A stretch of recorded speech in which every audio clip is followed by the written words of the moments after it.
पीछे एक बड़ी खबर आ रही है। रणथंभौर के बाघ T57 की मौत की खबर मिल रही है। 21 दिसंबर को ट्रैंकुलाइज कर दिया गया था, इलाज किया गया था और आपको बताएं कि लेकिन अगले ही दिन दोबारा हो गई थी तबीयत खराब और इसके बाद 29 दिसंबर को बाघ T123 ने हमला कर दिया था।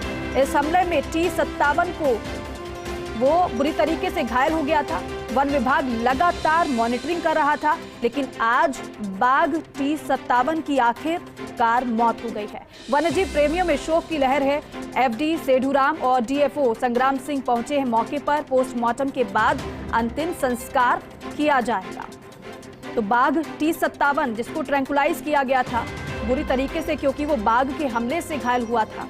ट्रैंकुलाइज करने के बाद उसकी मॉनिटरिंग भी हो रही थी, इलाज लगातार उसे दिया जा रहा था, लेकिन ये दुखद खबर, उस बाघ T57 की मौत हो गई है। 21 दिसंबर को ट्रैंकुलाइज कर इलाज किया गया था उसका, लेकिन अगले ही दिन दोबारा उसकी तबीयत खराब हो गई थी। इसके बाद 29 दिसंबर को बाघ T123 ने हमला कर दिया और इस हमले में बाघ T57 बुरी तरीके से घायल हो गया था। ब्यूरो चीफ निर्मल तिवारी हमारे साथ जुड़ गए हैं। निर्मल जी, देखिए बेहद दुखद है। ट्रैंकुलाइज किया गया था बाघ T57 को, इलाज पूरा किया गया, मॉनिटरिंग भी पूरी की गई, लेकिन ये दुखद कि उसकी मौत हो गई।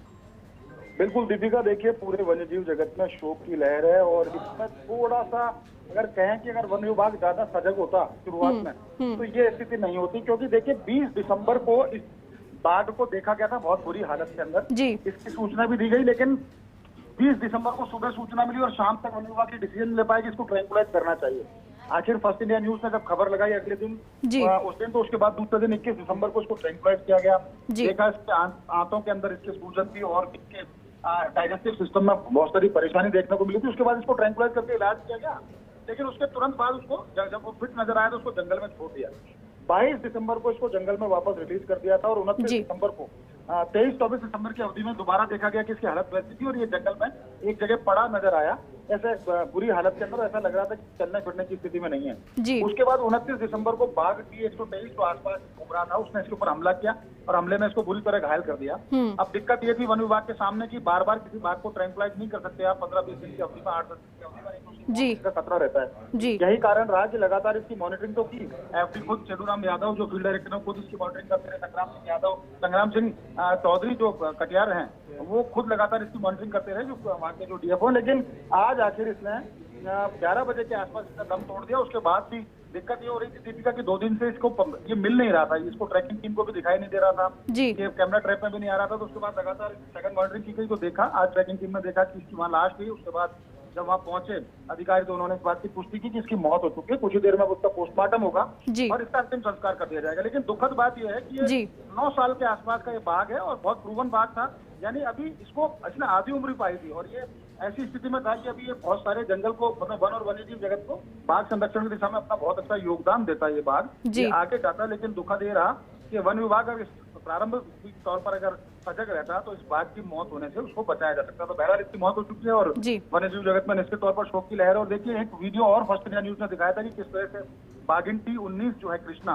वो भी बहुत बुरी हालत में है। तो उसको लेकर के भी वन विभाग को जल्द से जल्द उसको कोई ट्रीटमेंट करना चाहिए, अन्यथा एक दुखद जो खबर है वो और रणथंभौर से जल्द ही आ सकती है। बहरहाल इसका पोस्टमार्टम किया जाएगा और उसके बाद अंतिम संस्कार करते हैं। बिल्कुल निर्मल जी, अब पोस्टमार्टम की आप बात कर रहे हैं, पोस्टमार्टम क्या अभी हाल ही में किया जाएगा या फिर उसमें थोड़ा समय लगेगा?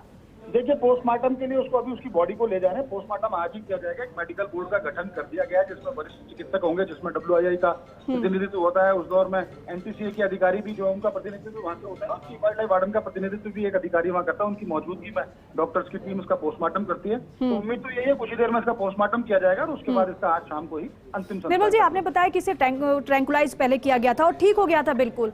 अगर बाघ 123 का हमला इस पर नहीं हुआ होता तो फिर ये बच सकता था?